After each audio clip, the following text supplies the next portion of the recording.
Nous allons donc commencer ce grand sujet sur comment l'humilité est la véritable gloire, la gloire du chrétien.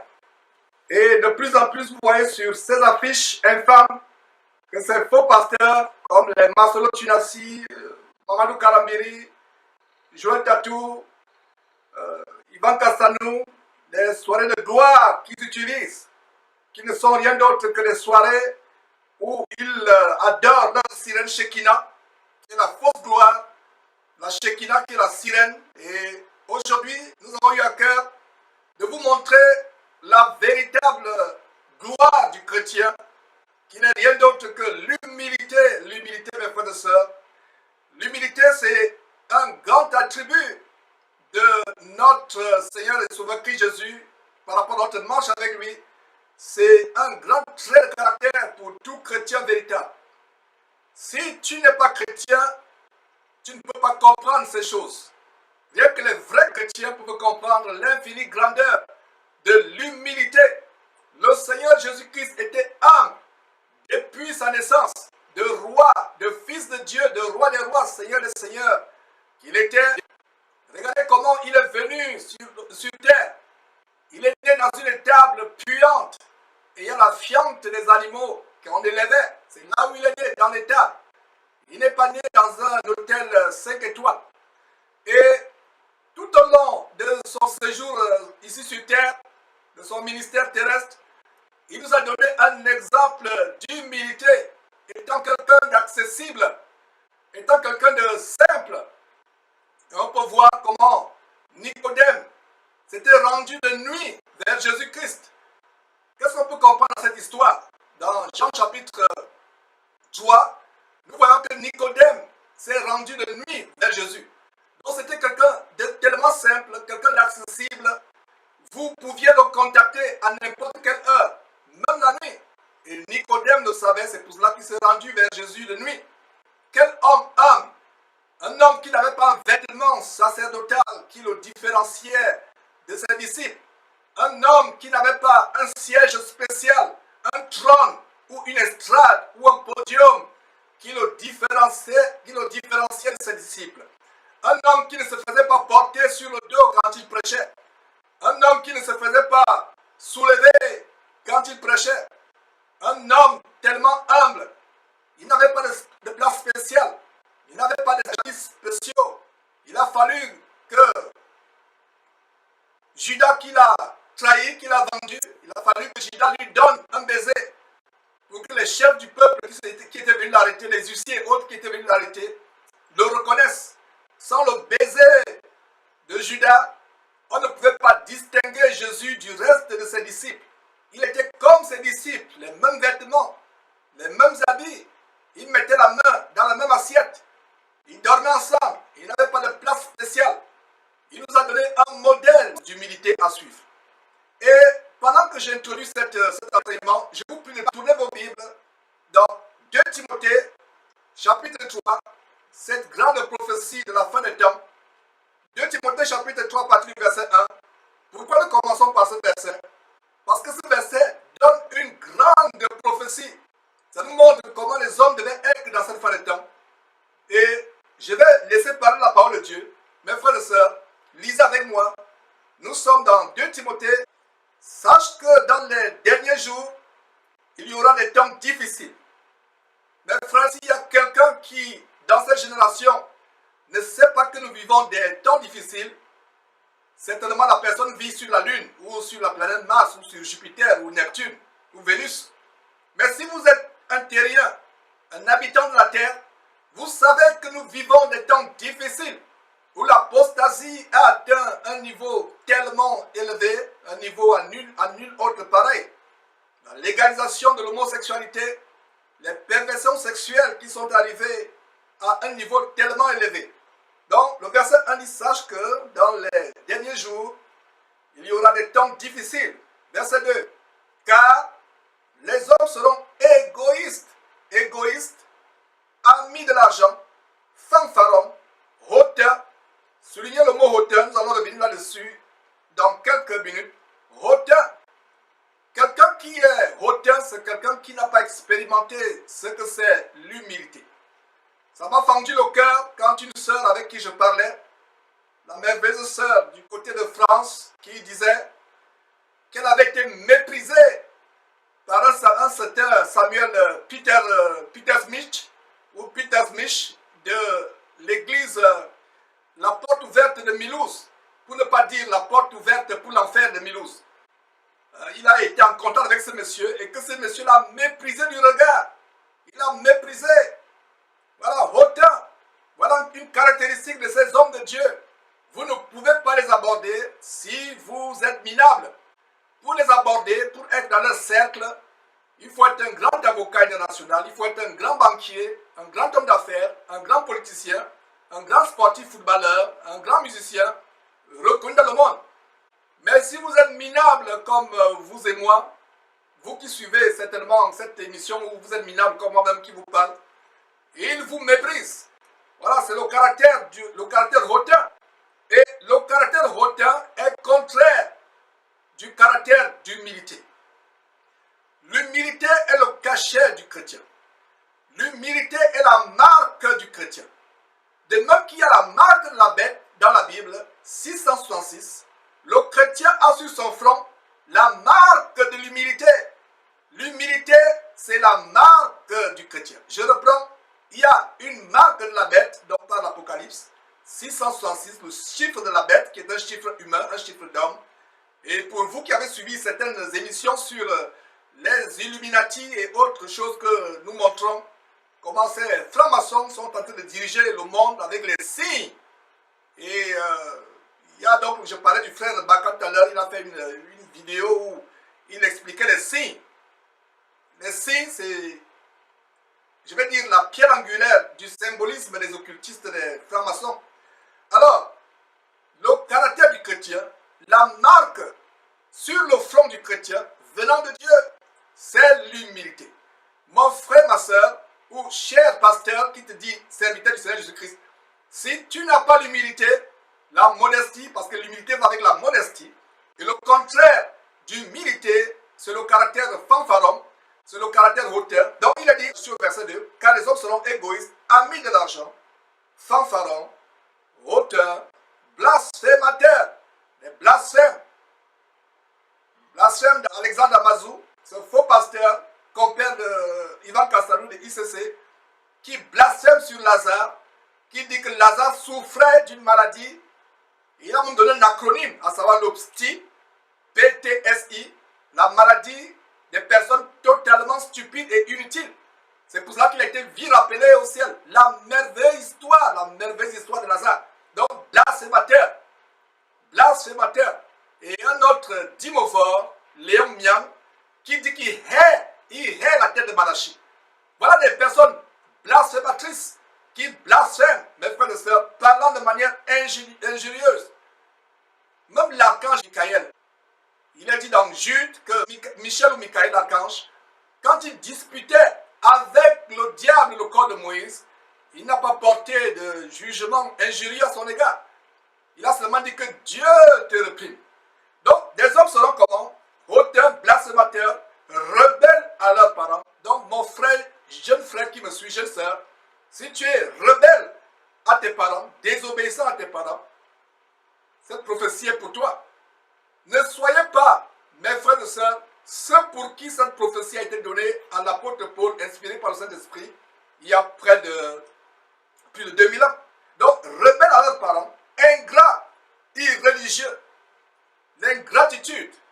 Et par rapport à l'ingratitude, la Bible dit que nous devons être reconnaissants. Si quelqu'un vous a fait du bien, vous devez être reconnaissant. Et nous sommes reconnaissants pour tout le soutien que nous recevons derrière cette trompette, toutes les aides, que ce soit les vidéos qu'on nous envoie, que ce soit le matériel, des choses pour pouvoir aux besoins d'intendance de cette chaîne. Nous sommes reconnaissants. Donc, ingrat, irréligieux, verset 3, insensible, déloyeux, calomniateur. Voilà, calomniateur. Georges a tué toute sa famille pour s'enfuir aux États-Unis. Calomniateur, c'est la calomnie. Des choses terribles, voilà. Déloyaux, calomniateur, intempérant, cruel ennemis des gens de bien. Verset 4, traître, emporté, enflé d'orgueil. Voilà, au verset 4, le mot enflé d'orgueil, c'est également le mot au verset 2, hautain. Donc, souligner enflé d'orgueil, aimant le plaisir plus que Dieu. Donc, leurs églises aujourd'hui se transforment en de véritables cirques, de véritables maisons de joie, des bordels, des boîtes de nuit, de jour, où ils gambardent, sautillent au rythme des musiques infâmes. Ils sortent là, la tête remplie de toutes sortes de tambourinements. Ils ont tellement tournoyé le derrière que le derrière fait mal, que le derrière chouette de douleur. Ils ont des courbatures aux fesses. Quand ils partent de là, à force de tournoyer le derrière, et la tête est tellement pleine, ils ont des maux de tête, ils ont des maux de reins, maux de fesses, à force d'avoir tournoyé là derrière au rythme des musiques infâmes. Ils parlent de rock chrétien, ils parlent de cha-cha chrétien, ils parlent de dombolo chrétien, coupé décalé chrétien. Ils sortent de là. Voilà les plaisirs. Et l'une des caractéristiques que nous avons aujourd'hui dans cette fin de temps, les plaisirs ont envahi ces soi-disant églises. Donc, aimons les plaisirs plus que Dieu. Que dit le verset 5? Ayant l'apparence de piété, quand vous les voyez faire des prières, de longues prières, ils ont l'apparence de piété. Vous leur donneriez la communion sans confession, comme disent les catholiques, mais ils ne sont pas de Dieu.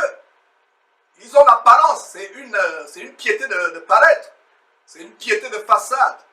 Il y a l'apparence de la piété, mais reniant ce qui en fait la force. La Bible dit quoi au verset 5? Continuez à fréquenter de tels hommes, c'est ça? C'est ce que vous lisez? Continuez à être aux côtés de ces hommes. Continuez à suivre leurs vidéos. Continuez à les liker sur Facebook ou sur YouTube. Continuez à être en contact avec eux. C'est ce que dit le verset 5. Si votre Bible mentionne une des choses qu'il vient de vous dire, c'est sans doute l'une des deux Bibles des homosexuels, Queen James ou Lady Diana. Mais la vraie Bible, 8 secondes, 1910 que j'ai, dit quoi? Éloigne-toi de ces hommes-là. Verset 6, il en est parmi eux qui s'introduisent dans les maisons et qui captivent les femmes d'un esprit faible et borné. Qui captivent, et surtout les femmes. Ce n'est pas par hasard que ce verset parle. Les femmes sont plus manipulables. Par quoi le péché est entré dans l'humanité? Le péché est entré dans la race humaine à travers une femme, notre ancêtre Ève, notre mère à tous. Voilà par quoi le péché est entré. Satan sait que c'est dans la nature de la femme d'être émotionnelle, émotive. C'est la raison pour laquelle il passera par la femme, par les émotions de la femme, pour l'amadouer. C'est chantre infâme qui chante inspiré par des sirènes, comme Moïse Mbié avec sa sirène abominable Guégué. Qui voyez-vous plus avoir les émotions, être en transe, pleurer? Ce sont les femmes. Donc voilà, verset 6, il en est parmi eux qui s'introduisent dans les maisons et qui captivent les femmes d'un esprit. Notez très bien, des femmes comment? D'un esprit faible et borné. Non seulement ils sont d'un esprit faible et borné, mais ils sont chargés de péché, agités de passions de toute espèce. Regardez les commentaires sur nos vidéos sur YouTube et sur Facebook. Au bas des fenêtres de nos vidéos, sur YouTube ou sur Facebook, c'est les commentaires passionnés, enflammés de ces femmes agitées de passions de toute espèce, d'un esprit faible et borné.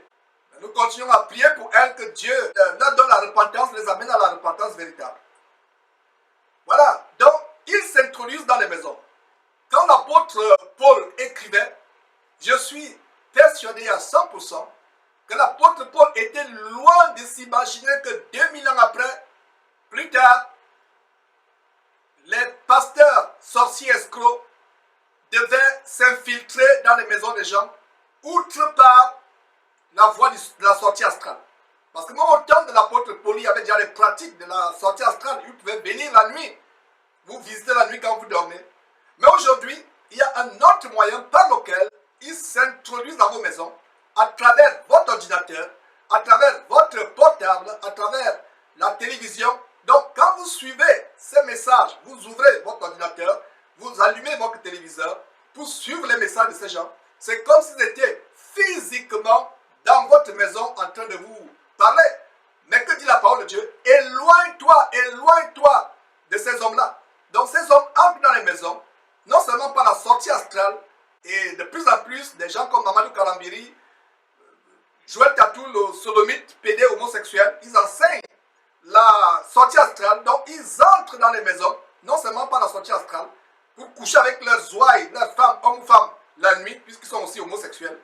Ils entrent dans votre maison au travers des arts magiques tels que la Kabbale, la fausse gloire de Dieu qui n'est que la Shekinah, la Kabbale juive. Allez suivre encore l'émission sur la vidéo sur Masono Tunasi et autres, des kabbalistes qui sont dans le corps de Christ, qui font la magie juive, qui s'infiltrent dans les maisons des gens. Donc, il en est parmi eux qui s'introduisent dans les maisons et qui captivent les femmes d'un esprit faible et borné, chargées de péché, agitées par les passions de toute espèce, verset 7, apprenant toujours et ne pouvant jamais arriver à la connaissance de la vérité. Verset 8, de même que Janès et Jambres s'opposaient à Moïse, de même ces hommes s'opposent à la vérité, étant corrompus d'entendement, réprouvés en ce qui concerne la foi. C'est les hommes qui n'ont jamais connu la foi, qui sont reprouvés. Et regardez le verset 8. Le verset 8 cite très bien Janès et Jambres qui s'opposaient à Moïse. Alors aujourd'hui, on va dire, Georges, tu n'as pas le droit de dénoncer, de citer le nom des faux pasteurs. Voilà la Bible qui cite Janès et Jambres. Donc si vous dites que je pêche, j'ai tort en citant les noms de ces gens. Donc Paul et Moïse ont aussi péché parce que Paul reprend les gens que Moïse à son époque a dénoncé. Donc Janès et Jambres s'opposent à Moïse. De même, ces hommes s'opposent à la vérité. Ils n'aiment pas la vérité. Ils vous enseignent la franc-maçonnerie. Ils vous enseignent la Kabbale juive, la magie, avec toutes sortes de doctrines. Ils vous enseignent des choses pernicieuses. Et de plus en plus, en regardant les vidéos que le frère Roger Baka a faites, j'ai eu à cœur d'approfondir le symbolisme des signes utilisés. On avait commencé, mais nous sommes encouragés à aller en profondeur. Je vous assure que mes frères et sœurs, par la grâce de Dieu, dans les jours à venir, nous allons secouer une fourmilière. La fourmilière du symbolisme des signes tels que la manu cornito, c'est-à-dire la main cornue, qui représente les cornes du diable, le triangle de Baphomet, des Illuminati et autres choses, la symbolique. Nous allons explorer ça de plus en plus. Donc, ces gens ne connaissent pas Dieu. Ils sont réprouvés en ce qui concerne la foi, corrompus d'entendement, aimant l'argent. Donc, le verset 9 dit, mais ils ne feront pas de plus grand progrès, car leur folie, notez très bien, leur folie sera manifeste. Et je vous assure, l'heure est venue où le Seigneur Dieu va exposer de plus en plus ces faux pasteurs. Leur folie sera manifeste devant tous, de plus en plus. Cela va arriver dans les jours qui suivent. Vous allez voir des choses choquantes, choquantes, choquantes. Il est temps pour ces hommes de se repentir. Donc, mes frères, voilà un bon passage pour lire et voir comment les prophéties de la fin des temps sont en train de se réaliser devant nos yeux. Mais nous allons revenir sur un détail tellement important, le verset 2. Le verset 2 dit qu'il y aura, ces hommes non seulement ils seront égoïstes, amis de l'argent, fanfarons, hautains. Regardez la fausse gloire, les soirées de gloire. Et de plus en plus, nous allons faire des émissions où nous montrerons l'origine diabolique de ces soirées de gloire. Qu'est-ce qu'il y a derrière? Voilà des personnes qui se font porter pour qu'ils prêchent. Il faut qu'ils soient sur le dos de quelqu'un. Il faut qu'ils soient sur le dos. Voilà la marque de la bête, la marque de la flétrissure sur ces gens. Ils n'ont pas la marque de Dieu sur eux, c'est-à-dire l'humilité qui est le sujet de cette émission. Ils ne peuvent pas prêcher étant sur le sol. Il faut que ses pieds soient sur le dos des gens pour prêcher. Il faut qu'il soit califourchon sur le dos de quelqu'un pour prêcher. Il faut qu'il hypnotise ses ouailles, le transformant en véritable cheval pour prêcher. La fausse gloire, la gloire du monde, la gloire de l'élévation diabolique par la Shekinah, leur sirène. Voilà les choses que nous allons dénoncer. Il ne peut pas prêcher, il faut qu'il soit élevé sur un siège pour prêcher. J'espère que ces gens ont bien suivi l'histoire, le cas de Miles Morrow qui est mort dans son avion privé. Ou alors Edilon, le sodomite PD qui est mort de sida, qui se faisait porter. Voilà les personnes qui sont des véritables rois télé. Même l'ange en Apocalypse a dit à Jean à 2 reprises de se lever, de ne pas se prosterner. Voilà les personnes, leur regard ne doit pas croiser celui de leur pasteur roi télé. Ils doivent fermer les yeux, s'allonger sur le sol. La gloire du monde. Le Seigneur Jésus dit, à quoi sert-il un homme de gagner le monde entier s'il perd son âme? Peu importe les limousines qu'on leur donne, les tapis rouges. Voilà, ces personnes ne connaissent pas Dieu. Dieu ne les connaît pas. Ils organisent la soirée de gloire. Il n'y a aucune gloire là-dessus. C'est la gloire de la chair, la gloire de la terre.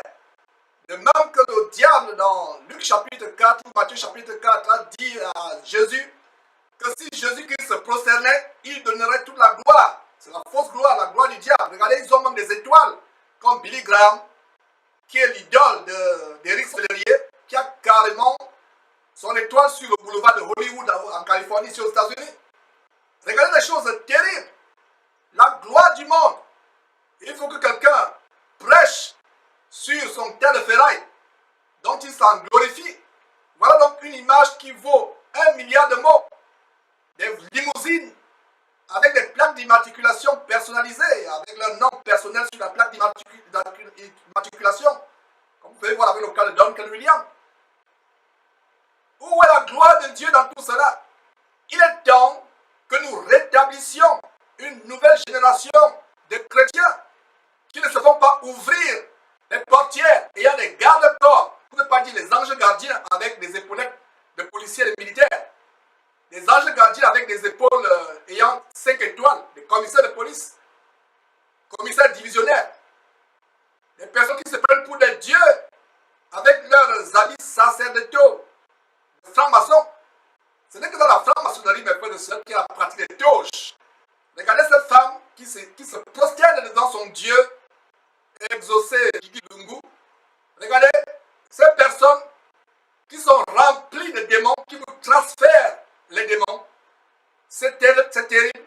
Donc, nous sommes là pour exposer l'abomination.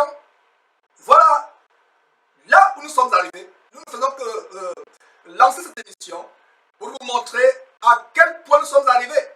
D'où l'humilité. Mon frère, ma soeur, si tu n'as pas l'humilité, quelle que soit la gloire dont tu peux te prévaloir, c'est la gloire du diable. Parce qu'il a dit dans Matthieu chapitre 4, Luc chapitre 4, que le diable montra à Jésus toute la gloire de la terre. Voilà la gloire du monde. Les terres de ferraille dont il s'enorgueillissent, dont il se vend, la poussière, il ne restera pièce sur pièce, pierre sur pierre, qui ne sera détruite. Voilà des personnes qui sont des véritables VIP. On vous a montré une vidéo où des ministres norvégiens sont tellement simples, prenant des transports en commun, n'ayant pas de garde-corps, mais eux, regardez comment les gens se prosternent devant eux, de véritables dieux. Toi, homme de Dieu, peut-être que tu as été séduit par ces choses, mais il est temps pour toi de te repentir, de retrouver la marque de Dieu. La marque de la bête, c'est 666. Elle est déjà sur le front de ces faux hommes de Dieu. Toi, homme de Dieu véritable, fuis ces choses. La gloire du monde, les bling-bling. Recherche la véritable gloire de Dieu. Efface, s'il est possible, cette marque de la bête qui est sur ton front. Reçois la véritable marque de Dieu qui est l'humilité. L'humilité qui précède la gloire. Mes frères et sœurs, nous allons prendre une pause et commencer cette émission. C'était vraiment l'introduction pour vous montrer à quel point nous sommes arrivés. Il est important que les serviteurs de Dieu retrouvent le plus grand trésor, la vraie gloire qui est l'humilité. Parce que le Seigneur Jésus-Christ a promis que l'humilité devait précéder la gloire. Si quelqu'un veut être le plus grand dans le royaume de Dieu, qu'il soit le plus petit parmi ses frères. Vous connaîtrez la vérité vous affranchira.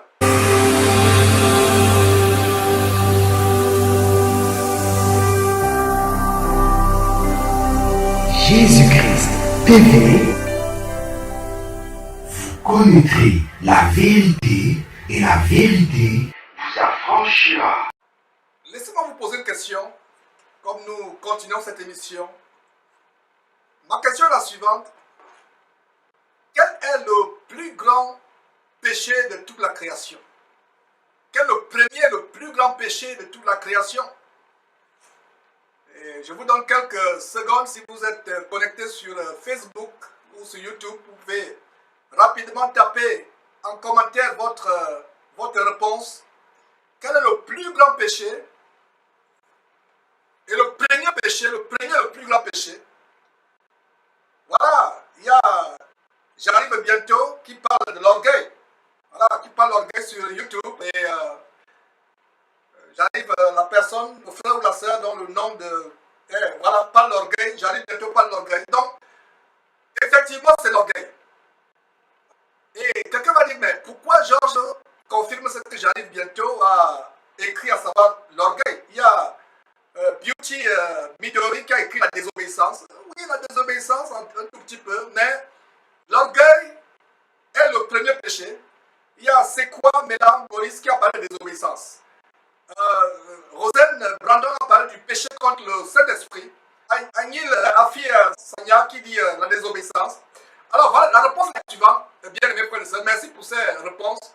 Ça montre que vous êtes alerte et c'est une très bonne contribution. Donc, nous avons le plus grand péché, le premier, c'est l'orgueil. Et pour cela, ce n'est pas Georges qui le dit. Avant même qu'Adam et Ève soient créés, il y a une créature de Dieu, Lucifer, qui a péché par orgueil. Alors pour cela, tournons nos Bibles dans Ésaïe chapitre 14. Le premier péché et le plus grand péché, c'est le péché d'orgueil. Donc Ésaïe chapitre 14, voilà, lisons à partir du verset 10. On peut lire à partir du verset 4 pour être dans le contexte. Le Seigneur Dieu, l'Éternel, Dieu dit à Ésaïe, à partir du verset 4, alors tu prononceras ce chant sur le roi de Babylone et tu diras, et quoi? Le tyran n'est plus, l'oppression a cessé. En fait, on a l'impression qu'il s'agit d'un homme, le roi de Babylone, mais qui est derrière ce roi? C'est Satan, Lucifer en personne, comme on va voir par la suite. Et pour plus de compréhension par rapport à ce mystère, je vous suggère d'aller suivre notre vidéo, à savoir la structure du royaume de Satan. Le royaume des ténèbres est structuré tel que, d'ailleurs nous avons un brin de révélation en Éphésiens chapitre 6, qui dit que nous n'avons pas lutté contre la chair et le sang, mais contre les principalités, les puissances ténébreuses dans le monde céleste ténébreux diabolique. Derrière chaque puissance étatique, ou derrière chaque roi, chaque président, chaque prince, si la personne n'est pas de Dieu, il y a certainement une puissance diabolique qui est derrière. Allez suivre cette vidéo, vous comprendrez plus. Ici, il ne s'agit pas d'un homme physique. Bien que la Bible parle du verset 4 du roi de Babylone, derrière le roi de Babylone se cache une entité plus grande qui est Lucifer, qui est Satan. Alors, arrivons au verset 11. Voilà la complainte que Dieu donne à Isaïe de proclamer sur Satan. Verset 11. Ta magnificence est descendue dans le séjour des morts avec le son de tes luttes. Voilà, le son des luttes. Et nous pouvons voir dans la parole de Dieu que la musique faisait partie de la composition, de la nature du diable. Ce n'est pas surprenant que la plupart des chantres infâmes que vous voyez aujourd'hui, comme Moïse Bier, chantent inspirés par les sirènes. Et que les musiciens dans le monde, comme les Rihanna, Madonna, Jay-Z, Katy Perry, avouent chanter sous l'inspiration des démons, de Satan, Lucifer. C'est le cas de Nicki Minaj, et ils sont nombreux. qui avoue chanter sur l'inspiration des puissances démoniaques. On a montré il y a quelques jours Madonna qui chante elle aussi inspirée par la Shekinah. Cette Shekinah qui est la fausse gloire mais qui est en réalité une sirène. Donc, avec le son de tes luttes, verset 11, sous toi est une couche de verre. Il est dit de l'enfer qu'il y a un verre qui ne s'éteindra point. Le verre qui ne s'éteindra point, qui outre les flammes de feu dégageant l'odeur d'excréments humains, de soufre, il y aura aussi un verre qui torturera ceux qui seront jetés en enfer. Quel lieu abominable à éviter, frères et sœurs. Tant que vous êtes vivants, vous devez tout faire pour vous rapprocher de Dieu, vous attacher à la parole de Dieu, vous attacher à la piété et à la sanctification, sans laquelle personne n'entrera dans le royaume de Dieu. Alors, sur toi est une couche de verre, et les vers sont ta couverture. Regarde, les vers sont la couverture de Satan. Le verset 12 continue avec la révélation. Te voilà tombé du ciel, astre brillant, fils de l'aurore, tu es abattu à terre. Voilà ce que je vous expliquais. Le roi de Babylone, au verset 4, un être humain ne peut pas tomber du ciel. Et vous comprenez que le roi de Babylone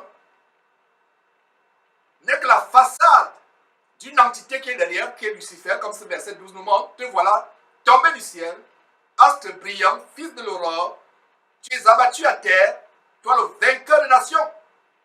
Regardez l'orgueil, le caractère hautain dont parlait 2 Timothée chapitre 3 verset 2. Le caractère hautain commence à partir du verset 13. Tu disais en ton cœur. Regardez l'orgueil, le cœur.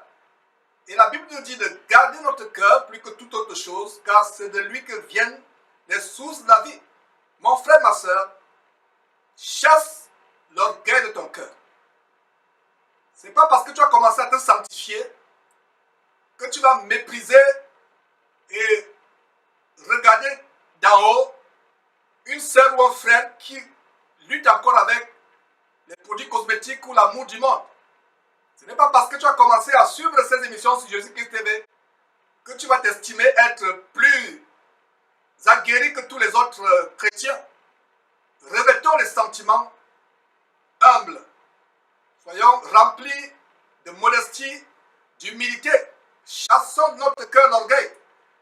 L'orgueil est du diable. Je ne me lasserai point de vous répéter tout au long de cette émission que la marque sur le front du chrétien ou de la chrétienne, c'est l'humilité, à l'opposé de la marque de la bête, le 666. Voilà le cachet sur le front du chrétien, l'humilité. Et l'une des caractéristiques d'un faux pasteur, c'est le côté hautain. Il méprise les autres, il pense qu'il est au-dessus des autres, il est fanfaron, il se fait porter, il se fait ouvrir les portières des voitures, il se fait appuyer le bouton de l'ascenseur, il se fait porter la Bible comme si la Bible pesait 1000 tonnes. Voilà le caractère de la marque de la bête, la marque de la flétrissure dans la conscience de ces hommes. Toi, chrétien, qui recherche la piété, la sanctification, revêt-toi des sentiments d'humilité. Ce n'est pas parce que tu as élevé tes enfants selon la voie du Seigneur que tu dois te moquer ou tu dois mépriser ta voisine qui, parce que son mari l'a abandonnée et parce qu'elle n'est pas encore chrétienne affermie, a des enfants rebelles ou prostituées ou homosexuels ou délinquants. Ne mettons pas de l'orgueil dans notre cœur. Ne nous enorgueillissons pas aux dépens des frères qui sont encore faibles dans la chair. On peut avoir l'apparence de piété, d'humilité, mais Dieu voit notre cœur. Parce que le verset 13 dit, le verset 13 dit, tu disais en ton cœur. J'ouvre cette parenthèse pour amener les chrétiens à garder leur cœur plus que toute autre chose. Si tu as commencé à marcher dans la sanctification, ne sois pas hautain. Ne pense pas que tu es supérieur à cette prostituée qui a encore des problèmes avec sa chair. Plutôt, prie pour ton voisin dont les enfants sont rebelles. Prie pour tes frères et sœurs en Christ qui ne sont pas encore arrivés à ce standard de comprendre les Écritures. Ne nous glorifions pas, ne faisons pas la grosse tête, parce qu'on découvre des choses tous les jours sur cette trompette. Ne nous faisons pas la grosse tête, soyons humbles, mes frères et sœurs. Je suis inspiré par le Saint-Esprit d'ouvrir cette parenthèse, afin de ne pas porter la marque de la bête sur nous. La marque de la bête, c'est l'orgueil. Et le premier péché, donc vous qui avez répondu que le plus grand et le premier péché de toute l'histoire de la création, c'était l'orgueil, vous avez bien vu. C'est le plus grand péché, plus grand que le péché qu'Adam et Ève ont commis en mangeant l'arbre de la connaissance du bien et du mal. Si ce péché n'avait pas été commis, le péché d'orgueil, le diable n'existerait pas. Les démons qui vous tourmentent jour et nuit ne seraient pas là. Nous vivrons le paradis sur terre éternellement. Mais à cause de l'orgueil, regardez mes frères et sœurs, les maladies, les accidents de circulation, les problèmes financiers dans votre famille, les problèmes de couple, tout cela vient à cause de quoi? À cause du fait que cet archange Lucifer est devenu Satan à cause de l'orgueil. L'orgueil est nocif. L'orgueil est dévastateur. L'orgueil peut ruiner toute une vie. Toute une vie. Même dans le cadre de ton entreprise, mon frère, ma soeur, sois humble. Ce n'est pas parce que tu as des dons, tu es doué, peut-être en informatique, c'est pour cela que tu vas te sentir grand par rapport à tes collègues, t'enorgueillir, hausser les épaules. Sois humble. L'humilité précède la gloire. Contrairement au standard de ce monde séculier dans lequel vous et moi nous vivons, ce monde amène les gens à cultiver le leadership, l'auto-élévation, l'élévation personnelle. Et c'est un aspect de l'évangile du New Age, du Nouvel Âge, qui a infiltré les églises. L'auto-élévation, qu'est-ce qu'il y a derrière? C'est la marque de la bête, la marque de Satan. C'est l'évangile du 666. A contrario, à l'opposé, l'évangile véritable que nous vous prêchons, c'est l'évangile de la marque sur le front du chrétien véritable qui est l'humilité. L'humilité. Alors, voyons au verset 13 comment Satan dit dans son cœur, je monterai au ciel. Voilà, vouloir ravir la place de Dieu, vouloir prendre la place de je. Et vous allez voir du verset 12 au verset 14, le je apparaît 5 fois. Je, moi, l'ego. L'ego, c'est le mot latin pour je ou le moi. L'ego. Et c'est là où nous avons le mot égoïste ou égocentrique. Vous êtes le centre du monde. Tous c'est vous. Tous c'est vous. Vous faites voir. Vous êtes dans une assemblée. Il faut que on voit comment vous prêchez bien la parole de Dieu. J'ai dit l'autre jour que si vous ouvrez la Bible pour prêcher et que les motifs c'est pour impressionner les gens, vous êtes du diable.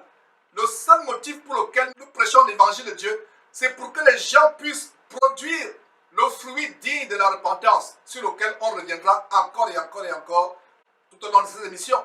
Donc tu ne prêches pas la parole de Dieu pour impressionner, pour que les gens disent que c'est un grand prédicateur. Donc regardez le jeu, la volonté de la créature de s'élever au-dessus du Créateur. Je à plusieurs reprises. Donc verset 12, te voilà tombé du ciel, astre brillant. Astre brillant, voilà, c'est pour ça Lucifer signifie lumière. Il y a Luz, Lucifer.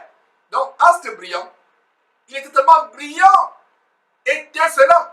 À cause de sa brillance, brillant, étincelant, il a été enflé d'orgueil. Quand vous voyez ces pasteurs qu'on a fait défiler en début d'émission sur votre écran, ils brillent, ils ont des jets privés, des avions privés, des costumes étincelants. Ils brillent, astre brillant, soulignez astre brillant. Leurs descendants aujourd'hui brillent. Alors que le vrai chrétien doit briller par le Saint-Esprit. Et ce Saint-Esprit produit en lui la marque sur le front, cette marque qui est l'humilité. Vous brillez par votre humilité. Quand on vous voit, on dit, mais c'est pas possible.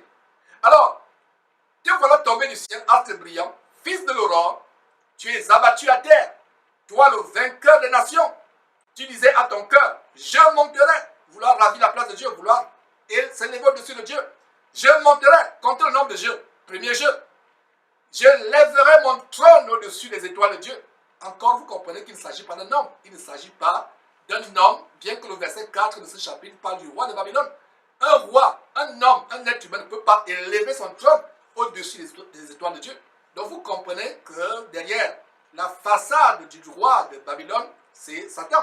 Donc, deuxième jeu, l'ego, la volonté de se lever, de se manifester, l'auto-élévation, je. Et c'est ce qu'on enseigne dans ces églises, camps de concentration. Pour des raisons indépendantes de ma volonté, mes frères et sœurs, nous allons suspendre cette émission. Nous avons une extrême urgence et nous sommes au four et au moulin, tous les jours, prêchant la parole de Dieu, nous privant, n'ayant même plus de vie personnelle. Mais là, nous avons une extrême urgence. On va suspendre cette émission. Et plaise à Dieu, nous la reprendrons. C'est une très très grande émission, mais le Seigneur en a voulu autrement. C'est un thème qu'on va reprendre mes frères et sœurs. Tout ce que je peux dire, mes frères, c'est gardez-nous en prière, que la volonté de Dieu se fasse. Et il y a tellement de choses qu'on aurait bien pu montrer, et je pensais pouvoir faire cette émission. Peut-être que la semaine prochaine, nous allons peut-être annoncer, plaise à Dieu, la raison pour laquelle cette émission est brusquement interrompue. C'est la première fois que ça nous arrive d'interrompre une émission sans problème technique. Et donc c'est pour des raisons indépendantes de notre volonté que nous sommes obligés de suspendre. Il y a une extrême urgence ici du côté de Houston. Nous devons suspendre, soutenez-nous en prière, mes frères et sœurs, que la volonté de Dieu se fasse. Nous vous aimons. Soyez bénis, mes frères et sœurs. Bye bye. Ne manquez pas de vous abonner à notre chaîne YouTube Jésus-Christ TV, en cliquant sur le bouton s'abonner, juste au bas de la fenêtre de cette vidéo. Ainsi, vous recevrez automatiquement nos nouvelles vidéos, et vous ne raterez aucune. Vous connaîtrez la vérité, et la vérité vous affranchira. Jean 8, 32.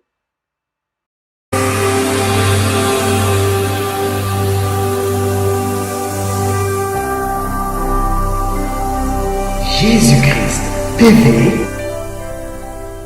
vous connaîtrez la vérité et la vérité vous affranchira.